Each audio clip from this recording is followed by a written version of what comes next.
Hey everybody, MS Farzan here, and welcome back to this video series on how to create a 2D multiplayer card game using Unity and Mirror. In our previous episode, we looked at how to make our cards draggable and droppable using event triggers, and in this episode, we're going to put our Draw Cards button to work so that we don't just have these cards in our scene from the beginning of the game. Right now, when we play the game, we see the cards in our scene and we can drag them and drop them, and they're behind this this drop zone right now, but they're not of much use to us this way. We want to be able to actually use the Draw Cards button to populate them on the screen. The first thing we can do is just select them in the hierarchy and go ahead and delete them because we already have these card 1 and card 2 prefabs. Then we'll click on the button, and we'll see that there's a little on-click area here, similar to the event triggers that we dealt with in the previous video. We can hit the plus sign, and we see that again we need a game object. We need to drag or find a game object here that has attached to it a script within which there's a method that we can use to call when this on-click event happens. Kind of a simplified version of the event trigger that we looked at before. So let's create a script. We'll create a new script and we'll call it simply Draw Cards. And as it creates and adds this component to the button, we'll recall that we need to go to the assets root folder. We find the Draw Card script and we can put it in the scripts folder because I like being organized. And then we can either go into that scripts folder and double click on the Draw Card script, or we can go back to our button and what did we do? Did we do the same thing we did before? Yes, we added our button to, we added our script to the button game object and not the prefab. So we're just going to go up here to overrides and apply all to make sure that our changes have been applied to the prefab. Now I click on my prefab and it's there. Okay, my Draw Card script, I can right click on it and click on Edit Script, and it opens it up to this empty script. And the first thing I'm going to do here is delete this comment and write public game object card 1 and public game object card 2.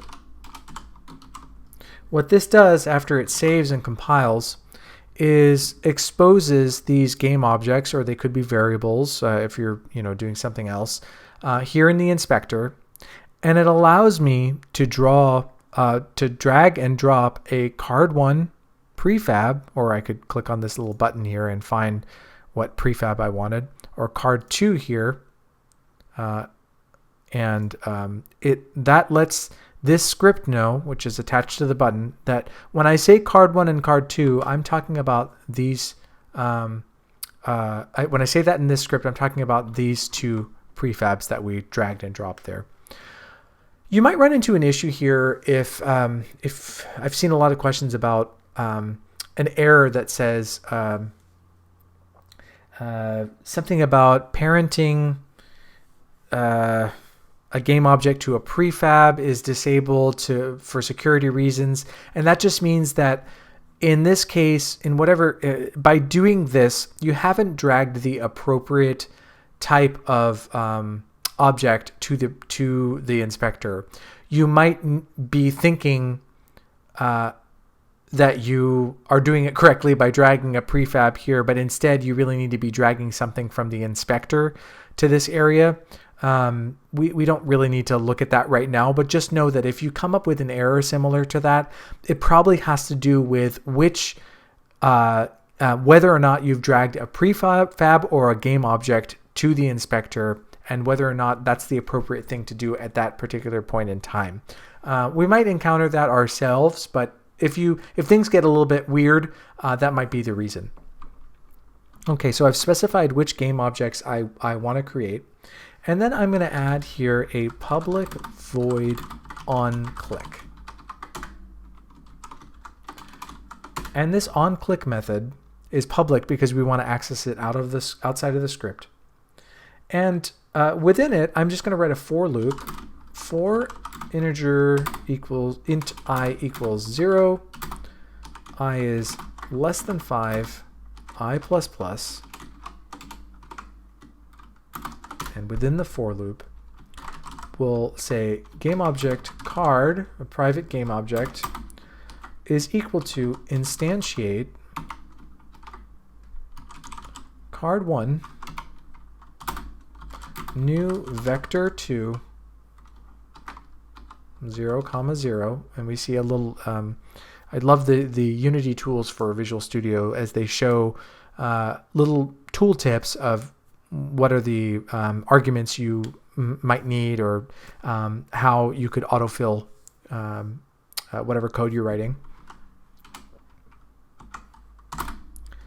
And quaternion dot identity. We'll see here in the this little tooltip lets us know, for example, all of the different things that we should expect when we're writing this particular phrase. And what this essentially means is that we are creating a private game object named card, and we're making that equal to the instantiation. Instantiate is Unity's way of saying, I want to create this game object in the scene. And it takes a few different arguments. One is what game object do you want to instantiate? Where do you want it to go? That's the new vector 2, and we're setting it at the 0, x, and y coordinates, or at the origin. And we want it to have no rotation, which is what quaternion identity translates to. That's just how you create an object in a scene. And we'll save that, and we'll go over to back to our button. We'll drag our button prefab onto the onClick field where we have an availability to do so, to say we want to use a script attached to this very button. And then we'll go to the draw card script and use the onClick method. So whenever someone clicks on the button, they should do the onClick method. We hit play. We see no cards, and we also see no button. Well, that's not great. The reason for that is because for whatever reason in this scene, my button has dropped, or my drop zone has dropped lower than my button. I actually want the button to be the highest thing on the screen, or the highest thing towards my eyeballs, which you'll recall is the lowest thing on the hierarchy. Hit play again. Hit draw cards, and I don't see any cards on my screen, but I do see them in the inspector here. I see card1 clone, and we'll notice, as we encountered in a previous video, that for these cards to be shown, they have to be illustrated or listed under the hierarchy as nested under the main canvas, as children of the main canvas. So if I drag the card1 clone to the main canvas, I still don't see it, and the reason why is because it's behind the background, the player area, and the enemy area, and the drop zone, but at least it's parented correctly.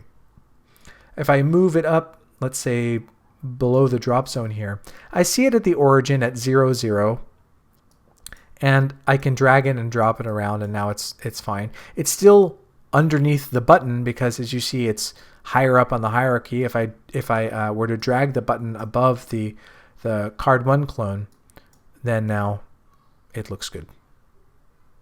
Okay, but this isn't ideal. I don't want to have to do something like this every time. So what we need to become comfortable with is parenting things to other things. The simplest way to do this right now, for our purposes, is to change the way that the logic of our code works. So I'll go back into my millions of screens, and I'm going to edit this this script directly. And the first thing I'm going to do is going to say public game object, and let's call this player area. And then underneath this for loop, which I didn't mention, but you probably already know if you're a little bit comfortable with C# or any programming languages. This just means that we start with a variable, an integer I equal to 0. As long as I is less than 5, we want to run this loop over and over again, and we increment I every turn. So that means that we should do this 5 times.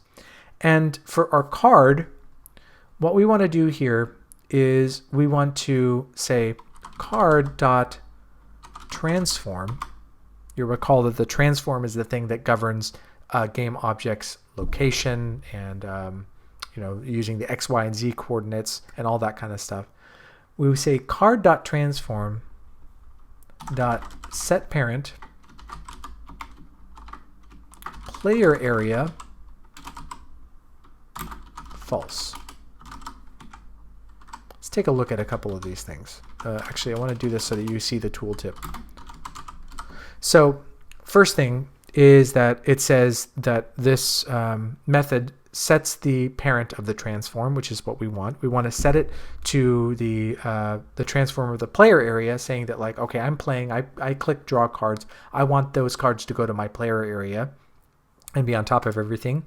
And we see that it takes 2 arguments. One, it takes the parent, the parent transform that you want to parent it to, and a Boolean of world position stays. What it says for world position stays, if true, the parent relative position, scale, and rotation are modified such that the object keeps the same world space position, rotation, and scale as before. What this basically means is that when I parent the game object to another game object, do I want it to stay where it is, or do I want it to change its position based on the new game object that I'm parenting it to? Later on, we're going to say that this is false. We want it to take the position that we designate based on the player area, so we're just going to leave this as false. And we'll see that there's a squiggly line under the player area, and it says that argument 1 cannot convert from Unity engine.gameObject to Unity engine.transform. That's a little breadcrumb just to let us know that I'm trying to set the parent of a transform, which governs the directionality of our game object, to a game object and not to a transform. I need to set it to player area.transform. And that should be all well and good. Let's run this again and see what happens.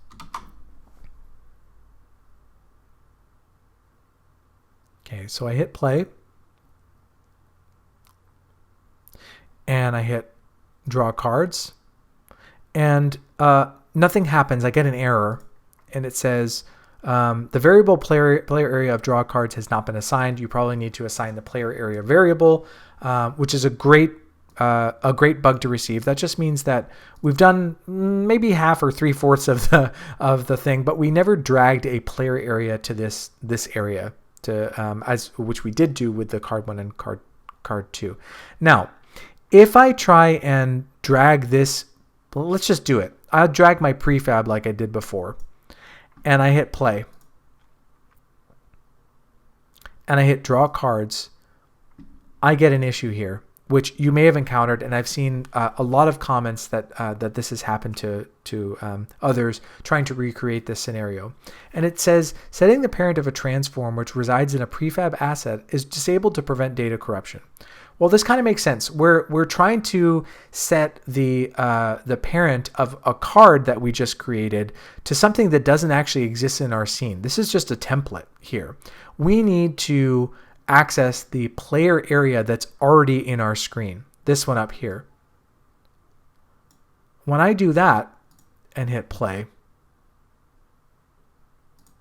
I see that the cards have populated. Well, I see one card and I go, well, where are my other cards? Well, I see that all of them are here, parented correctly to the player area, but they're all one on top of each other.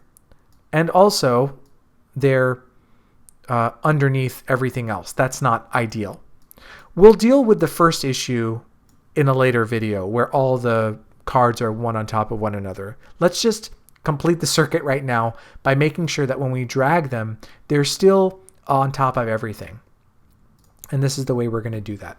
This is going to be really fun. Get ready. Just kidding. We're gonna go. So this is working properly. When somebody clicks the game object, it instantiates 5 different cards as game objects and sets the parent of them to the player area. That's correct. What happens is when they're dragging, they kind of get lost. They get underneath everything else. So what we're going to do here in the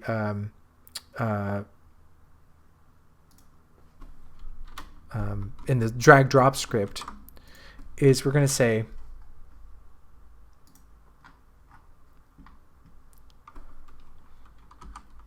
whoops, I'm not looking at the right script. We're going to say public game object canvas. And I don't know about you, but I like to have my public variables above the private ones, just kind of a thing. Public game object canvas. And rather than dragging and dropping, we'll see here. Rather than dragging and dropping our canvas to this inspector here, under when I click on the card 1 prefab, I see that I've exposed a canvas game object. Rather than dragging and dropping like this, we're going to do this. We're going to say canvas, and this is within the start method. So when the game object, this card, gets instantiated in the scene. Excuse me, no. When the game object gets instantiated in the scene with this drag drop attached to it, we're going to say canvas equals game object dot find main canvas. So find the main canvas that's in my scene. We'll encounter why this is important in a later video. Right now, I just want you to learn how to do this. So when this game object, when this card is instantiated, I want you to, in the start method, I want Unity to find the game object that's called main canvas in my scene. Whatever it's called in your scene, we named it main canvas in an earlier video. And I want you to assign the canvas variable to that main canvas. I've had people remark that this is, high overhead in terms of like the footprint that Unity requires on your machine when you're playing the game.